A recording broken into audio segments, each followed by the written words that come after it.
Humans, am I right? They can never decide what they want. You give them breakfast, then a few hours later, they suddenly want lunch. As a kid, I wanted whole milk, but now I want 2% milk because whole makes my tum-tum hurt. When I hadn't played very many games, few things were more exciting to me in a game than when it put a gun in my hand. But now that I've played 1,100 games, I have to look for weirder, more novel ideas to get intrigued by. Not to mention that just aging and maturation seem to pull people away from the colorful and fantastical towards the more droll and muted. I'm boring now. That's basically what I'm getting at. I'm boring now. I am a dull, lifeless adult with no imagination, no aspiration, who isn't tickled anymore by fanciful exploits across bright landscapes. This is why, when I hear the synopsis of this game is guy thinks about whether or not he wants to marry his girlfriend, he talks to his friends about it sometimes, he gets trivia about beer. I'm like, I am so in. That is the most hype premise for a game I have heard all year. Oh, and Naked Cubert is cool too.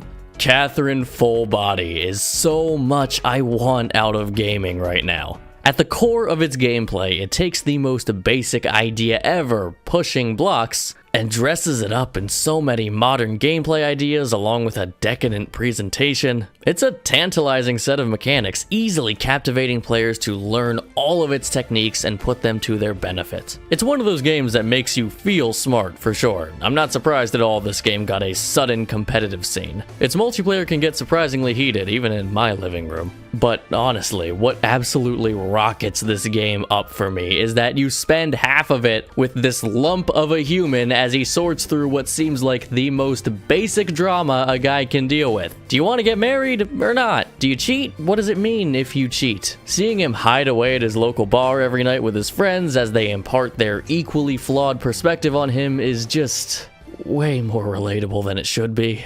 You will see a part of yourself in Vincent, and you might even try to deny it once you do. The fact that I get to just sit there, talk to my buddies, get some trivia, answer some texts, it all makes the Stray Sheep one of the coziest environments a game has ever given me. And the relative mundanity of this game's conflict simply gives it a mature edge that most games produced by this company doesn't match. To be clear, I am not quite at the age where I should be relating to a guy struggling to face his romantic life quite as much as this, but I am genuinely worried that the older I get, the more I'll struggle to feel engrossed by the onslaught of games focusing on teenagers and their plights. I need games like Catherine to take the edge off a little bit. I can't save the world every time. My lower back is already starting to act up when I go for a long car ride. It's breezy to replay, it's fun to do with friends. All in all, I think this is a game that'll age like a fine wine for me. And no, that was not intentional,